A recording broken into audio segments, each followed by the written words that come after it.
नमस्कार मित्रों, desire point channel के इस नए वीडियो लेक्चर में मैं हूं अमित दुबे और हम प्रेजेंट परफेक्ट टेंस का अध्ययन कर रहे हैं।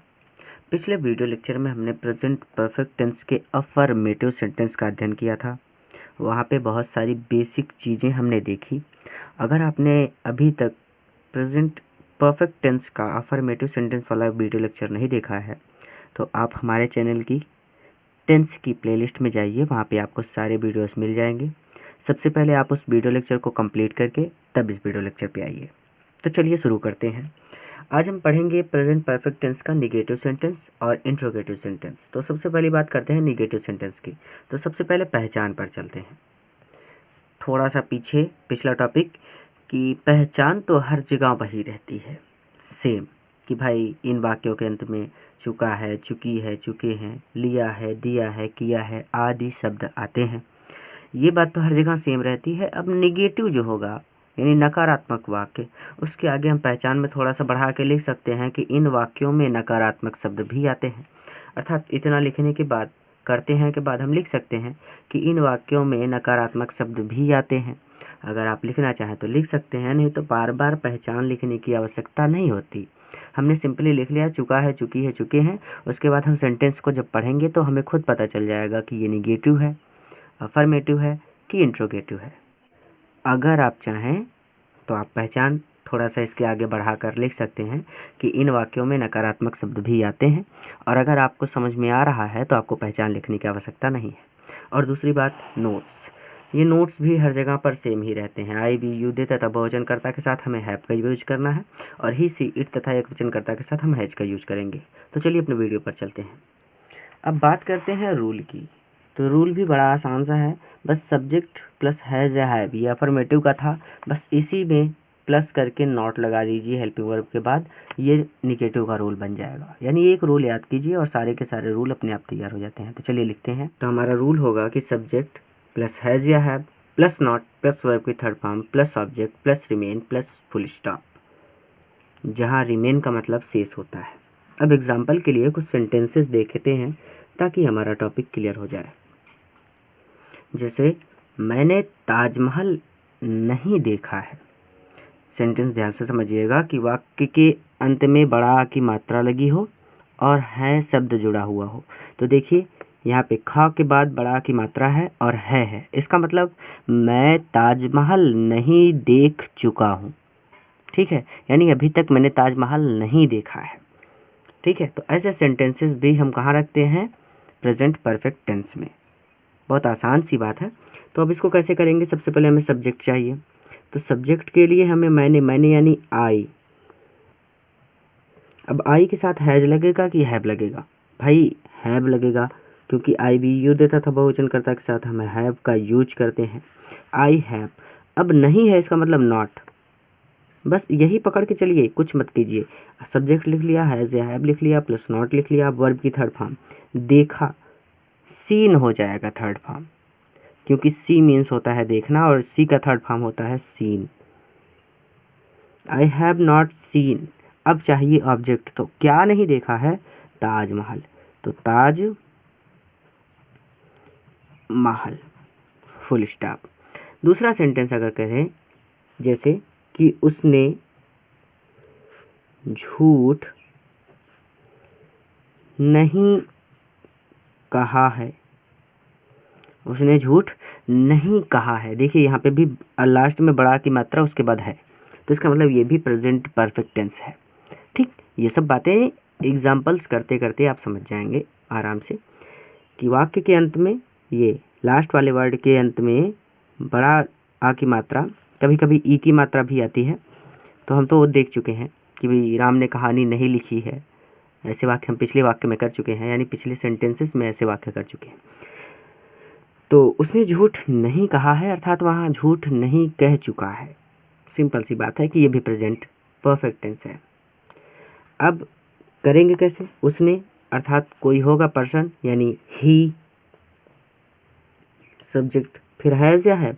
तो भाई एक वचनकर्ता के साथ हम हैज़ का यूज करते हैं, ही हैज़। फिर उसके बाद नॉट, फिर उसके बाद वर्ब की थर्ड फॉर्म कहना, यानी टेल टेल मीन्स होता है कहना, और टोल्ड होता है उसकी थर्ड फॉर्म, तो हो जाएगा told. He has not told, झूठ, झूठ का होता है लाई, और इसके लिए हो जाएगा अ लाई, फुल स्टॉप। आसान बात थी। आखिरी सेंटेंस एक और देख लेते हैं एग्जाम्पल के लिए कि रानी विद्यालय नहीं गई है। रानी विद्यालय नहीं गई है, तो सब्जेक्ट भाई सबसे पहले सब्जेक्ट चाहिए, तो सब्जेक्ट है हमारे पास रानी। अब हैज लगेगा कि हैव लगेगा, तो रानी एक वचन है, इसका मतलब हैज लगेगा, तो रानी हैज, फिर उसके बाद नॉट, फिर उसके बाद वर्ब की थर्ड फॉर्म जाना का हो जाएगा गो, और थर्ड फॉर्म हो जाएगी gone. Rani has not gone, object क्या है स्कूल, इसका मतलब to school. Rani has not gone to school, और लग जाएगा फुल स्टॉप। आसान बात थी। अब चलिए कुछ वाक्य कर लीजिए होमवर्क के लिए। तो होमवर्क के लिए कि सुनार ने अंगूठी नहीं बनाई है, बनाना का होता है थर्ड फॉर्म मेड।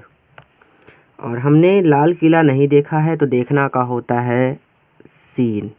उसके बाद बात करते हैं अध्यापक ने गणित नहीं पढ़ाई है, तो TAUGHT, टॉट, टॉट मीन्स होता है पढ़ाना। और मोहन ने आज क्रिकेट नहीं खेला है, तो खेलना का होता है प्लेड। सीता ने भोजन नहीं पकाया है, तो पकाना का होता है कुक्ड। और माताजी बस से मंदिर नहीं गई हैं, तो जाना का होता है गॉन, और आप इसे अपने आप से करेंगे, ये आपके लिए होमवर्क है। अब बात करते हैं इंट्रोगेटिव सेंटेंस फर्स्ट की। तो इंट्रोगेटिव फर्स्ट यानी पहचान तो वही होगी सबकी सब, यानी चुका है, चुकी है, चुके हैं, लिया है, दिया है, किया है आदि शब्द आते हैं। एक बात और, नोट्स भी सेम ही रहेंगे कि ही, सी, इट तथा एक वचनकर्ता के साथ हैज, तथा आई, वी, युद्ध तथा बहुवचनकर्ता के साथ हम हैव का प्रयोग करते हैं। अब इंट्रोगेटिव फर्स्ट है, तो इंट्रोगेटिव फर्स्ट ऐसे वाक्य होते हैं जिनका उत्तर हम केवल हाँ और नहीं में दे सकते हैं। ये मैंने आपको कई बार समझाया है पिछले वीडियो लेक्चर्स में। अब देखिए इसके रूल में कैसे रूल बनाएंगे। रूल जो होता है ये हैज़ और हैव, सिर्फ इसी को देखिए, हैज़ और हैव को उठा के लाइए पहले, और इस सब्जेक्ट को लिख दीजिए इसके स्थान पे, यानी बस स्थान का चेंज करना है। जहाँ पे हैज़ हैव है वहाँ पे सब्जेक्ट लिख दीजिए, जहाँ पे सब्जेक्ट है वहाँ पे हैज़ और हैव लिख दीजिए। ये इंट्रोगेटिव का रूल बन जाएगा। चलिए बनाते हैं कि हैज़ या have plus subject plus not plus verb की third form plus object plus remain plus question mark. अब जैसे बात करते हैं कि एग्जाम्पल के लिए कुछ सेंटेंस देख लेते हैं। ध्यान से समझिए कि इंट्रोगेटिव फर्स्ट वो सेंटेंस होते हैं जिनका उत्तर आप केवल हाँ और नहीं में दे सकते हैं। जैसे कोई सामने व्यक्ति खड़ा है और उसने आपसे पूछा कि क्या अपनी टीम मैच जीत चुकी है, तो आप सिंपली उसको हाँ कह दीजिए, वो समझ जाएगा कि हाँ अपनी टीम मैच जीत चुकी है।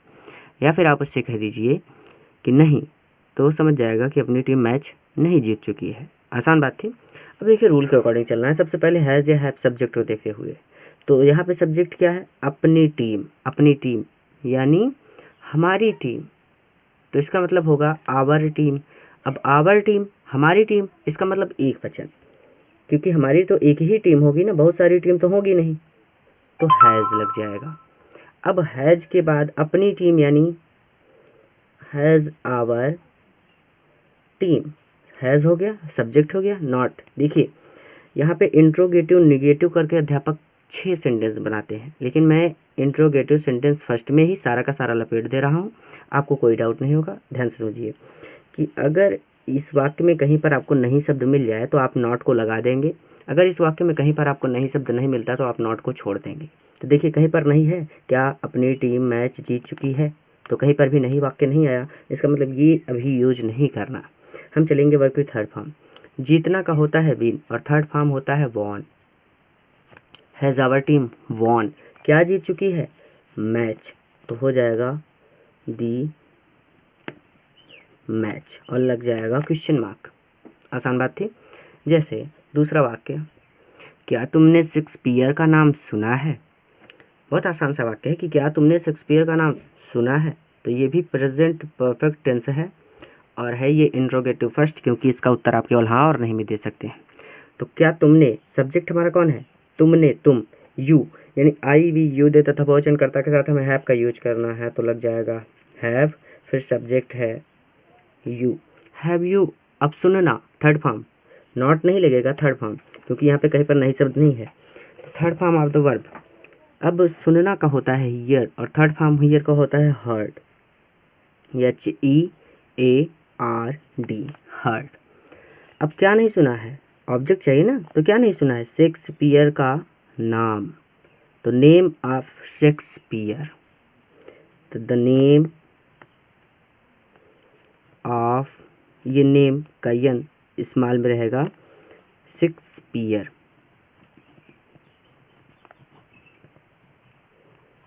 शेक्सपियर, PEARE है।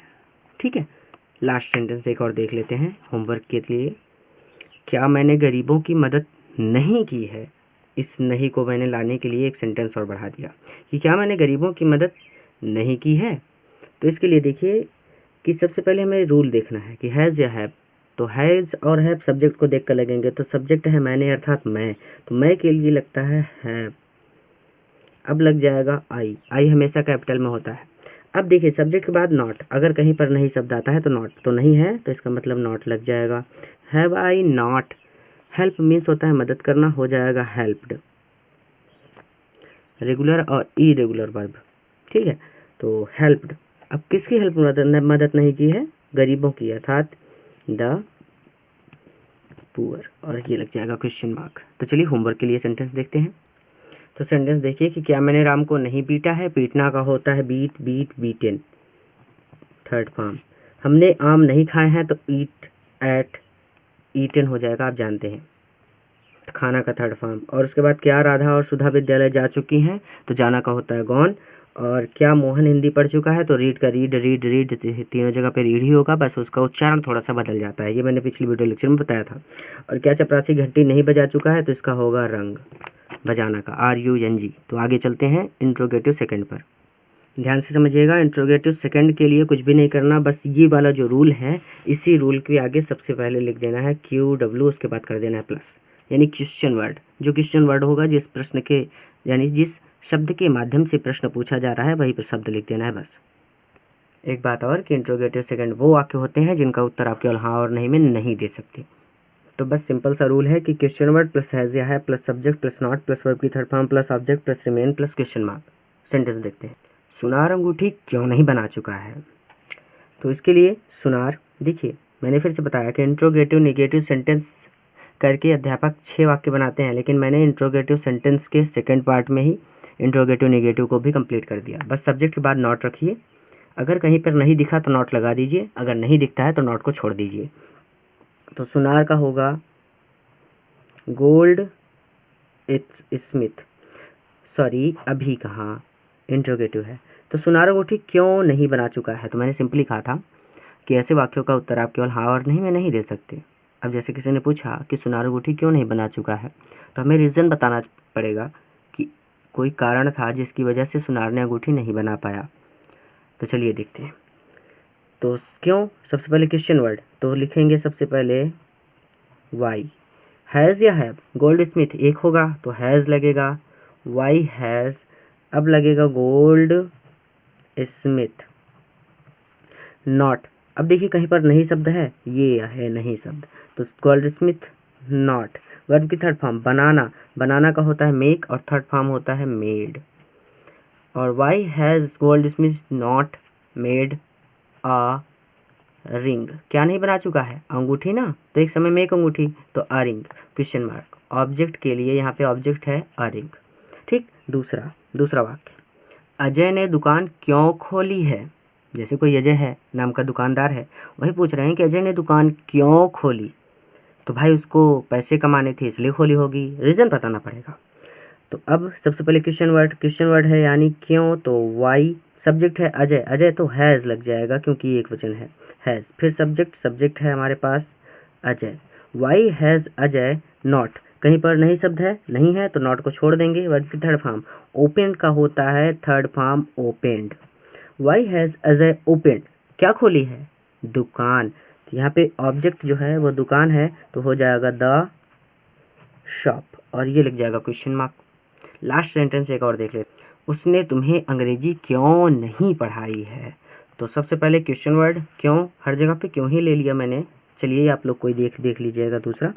तो वाई, अब उसके बाद हैज़ या हैव, तो किसने, उसने यानी ही ना, तो हैज़ लग जाएगा एक वचनकर्ता के लिए, हैज़ ही। तो question word has have subject. अब नॉट देखिए कहीं पर नहीं शब्द है, अंग्रेजी क्यों नहीं है, तो इसका मतलब हम लगा देंगे नॉट। तो वाई हैज़ ही नॉट। अब वर्ब की थर्ड फॉर्म पढ़ाना का मैंने अभी आपको बताया कि TAUGHT taught third form of the verb होता है। तो why has he not taught. अब यहाँ पे दो ऑब्जेक्ट हैं, एक तो तुम्हें है, एक अंग्रेजी। जैसे देखिए किसको नहीं पढ़ाई, तो तुम्हें, क्या नहीं पढ़ाई, अंग्रेजी, तो दो ऑब्जेक्ट हैं। तो देखिए आप दोनों में से किसी एक को पहले लिख सकते हैं। तो आप लिख दीजिए इंग्लिश टू यू, इससे अच्छा है लिख दीजिए यू टॉट यू, उसके बाद लिख दीजिए इंग्लिश। तो ये सिंपल हो जाएगा, फिर लग जाएगा क्वेश्चन मार्क। ठीक है, तो बस सेंटेंसेस को देखा करिए, जैसे यू नहीं होगा तो इंग्लिश किसे पढ़ाओगे ना, जब मैं ही नहीं होऊंगा तो पढ़ाऊंगा किसे। तो इसका मतलब ये है कि यू हमें पहले लिखना है, इंग्लिश बाद में लिखना है। अब होमवर्क देखते हैं। होमवर्क के लिए कि मधु ने गीत क्यों गाया है, संग होगा। सीता ने हिंदी क्यों पढ़ाई है, तो टाट होगा। अध्यापक ने गणित कब पढ़ाया है, तो यहाँ पे भी टाट होगा। हमने आज मैदान में फुटबॉल क्यों नहीं खेला है, तो खेलना का प्लेड होगा। राज ने सुमित को लूडो कब सिखाया, तो यहाँ पे भी टाट ही होगा।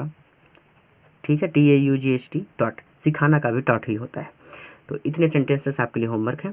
कोई भी डाउट हो मुझे ज़रूर बताइएगा कमेंट करके। वीडियो कैसा लगा ये भी बताना है। अगले वीडियो में एक नए टॉपिक के साथ फिर से मिलेंगे। पूरा वीडियो देखने के लिए आपका बहुत बहुत धन्यवाद।